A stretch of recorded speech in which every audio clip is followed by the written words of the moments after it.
Salut les amis, c'est PKLN, j'espère que vous avez la forme. Aujourd'hui, on va parler un peu du Bitcoin, faire une petite analyse et je vais vous exposer un petit peu mon point de vue sur le marché après cette chute assez importante là. Donc on va voir ça ensemble tout de suite, mais avant ça, je vous invite à vous abonner si c'est pas encore fait, mettre un petit com, un petit like, ça fait super plaisir. N'oublie pas d'activer la petite cloche pour ne pas rater les prochaines vidéos et allez, suis-moi, c'est parti.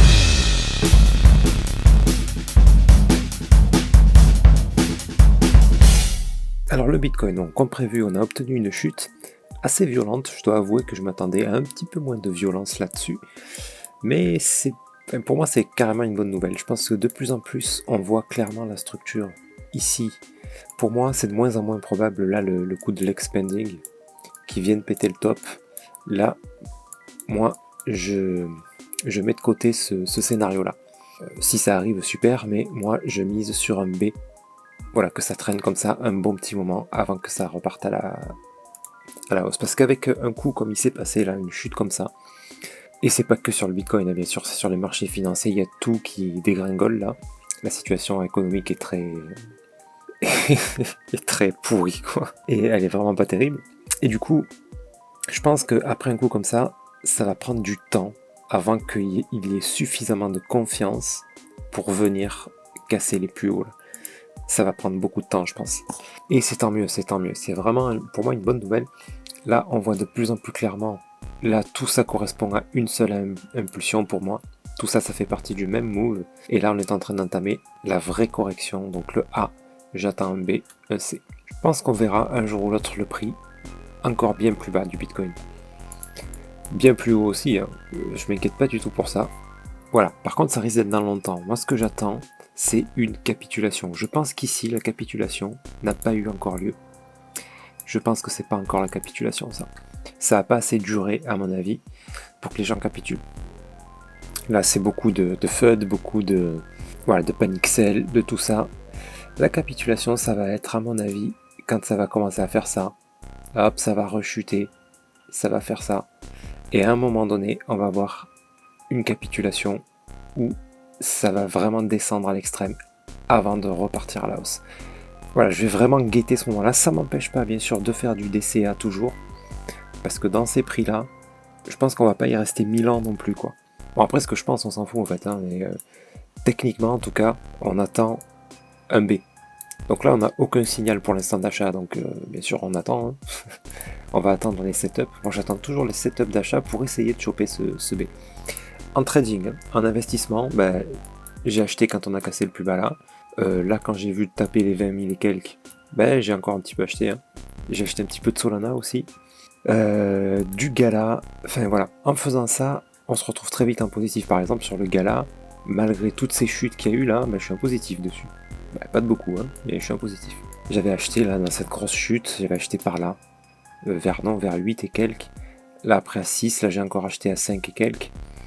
Voilà, on se retrouve assez vite en positif en fait quand on met des petits montants et que à chaque fois que ça fait un plus bas, un gros dump là, boum, on remet une petite somme dessus. Ça nous fait une bonne quantité petit à petit des cryptos qu'on aime bien. Et puis, et puis voilà, dès qu'il y a une petite hausse, ne serait-ce que de 5, de là presque 10% pour le gala, on se retrouve soit à l'équilibre, soit même en positif dans pas mal de cas. Donc voilà, ça change pas grand-chose, mais c'est bon pour le moral en fait. Parce que là, quand on a acheté ici, là, on a envie de se pendre. Et il faut surtout pas le faire, bien sûr, puisque dans quelques années, voilà, je pense qu'on verra les choses différemment. Voilà, toujours est-il que moi, ce dont je voulais vous parler, c'était la capitulation. Qu'est-ce que c'est la capitulation? C'est quand les gens y vendent, non pas parce que ils paniquent, la panique elle est déjà passée. Hein. Quand il y a la capitulation, c'est parce que ça fait très longtemps qu'ils voient leur argent baisser, ça remonte un peu, mais pas suffisamment pour qu'ils reprennent vraiment espoir. Et au bout d'un moment, au bout d'un certain temps, l'argent qui est stocké, qu'ils possèdent sur les crypto-monnaies, ils en ont besoin.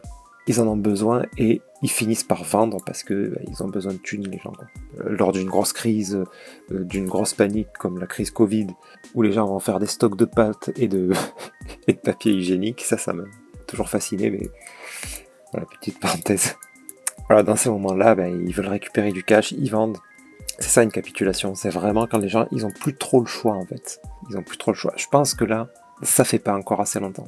Donc on va guetter ce moment de capitulation, et bien sûr de toute façon on le verra dans la structure. Moi ce que je fais c'est uniquement de l'analyse de structure, hein. Je m'occupe pas des news, tout ça. La structure nous a annoncé plusieurs fois qu'on allait descendre, on est descendu et puis voilà quoi. On a eu ça, voilà, là on avait dit attention, ici ça va descendre au moins pour un running, possible que ça remonte avant de chuter, mais dans tous les cas la direction on la connaissait, c'était vers le bas. Ici exactement la même chose en plus petit time frame, le même regular flat pour aller plus bas au minimum jusque là, donc on l'a obtenu, on est même allé encore un peu plus bas. Voilà, si derrière on revoit encore ça, on devine, hein. La direction ça sera encore ça, mais là pour l'instant on peut pas savoir, hein. On a juste chuté.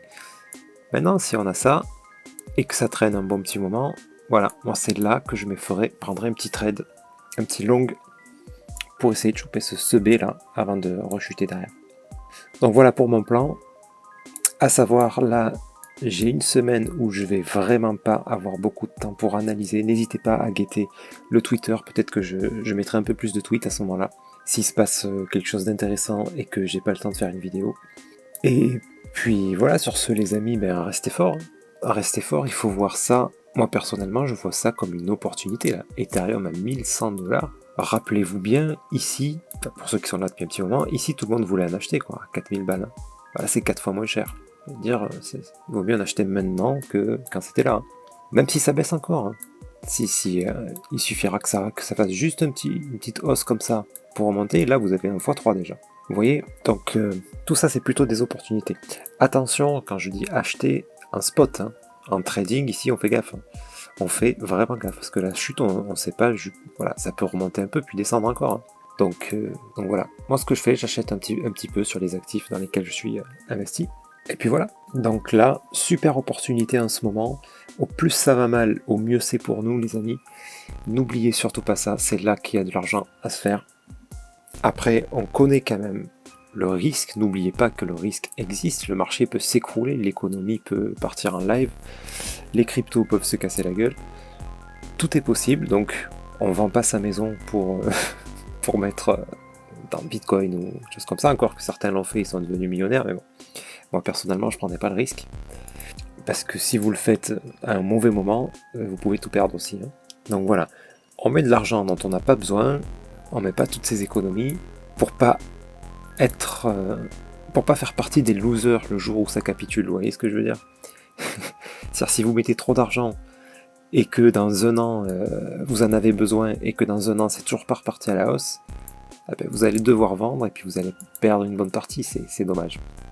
Donc ne vous trouvez surtout pas dans cette situation-là. Faites partie de ceux qui ont mis un petit peu, tranquille, qui n'en ont pas besoin, qui vont pas regarder les chiffres tous les jours pour pas se miner le moral. Et de temps en temps, vous jetez un œil, pas à ce que vous avez sur votre wallet, mais au prix du Bitcoin et de vos actifs. Voilà. On est à 22 000. Si dans 6 mois vous regardez 10 000, vous dites, c'est peut-être le moment d'en racheter un peu. Et si quand vous regardez par contre c'est à 30, 40, là vous pouvez commencer à regarder le montant que vous avez, et quand vous avez atteint vos objectifs, n'hésitez pas de vendre un peu, prendre des profits tout le temps. On vend jamais trop tôt quoi. On vend jamais trop tôt. Pour ceux qui ont acheté là, si vous avez vendu ici, c'est bien. Pour regarder aujourd'hui, c'est carrément très bien. Les profits que vous avez fait là vous pouvez en remettre. Vous voyez ce que je veux dire? Il faut pas se miner le moral à se dire merde j'ai raté ça.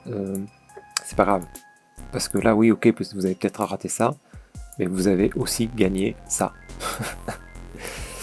Voilà, jamais se dire qu'on vend trop tôt et pas courir après le prix. Là on est sur des prix bas, on va y rester sans doute un moment, même si ça monte un peu, pas de FOMO pardon, on va pas courir après le prix, on va pas acheter dès que ça remonte un peu. Si on a un beau signal, là oui on peut. Là voilà, on est tranquille, c'est le moment idéal pour faire du DCA. Moi, tous les mois là je mets un petit peu, et c'est nickel puisque pour l'instant, à chaque fois je paye un peu moins cher, donc je suis content. Ok les amis, restez forts, établissez votre plan, et puis on en reparlera dans quelques années. Tous ceux qui auront eu le courage de rester, je pense que ça va être profitable. Sauf catastrophe mondiale, mais ça, on ne peut pas le prévoir. Et voilà, on mesure bien ses risques. Ok. Et sur ce, je vous souhaite une excellente journée et je vous dis à très bientôt. C'était PKLM, merci.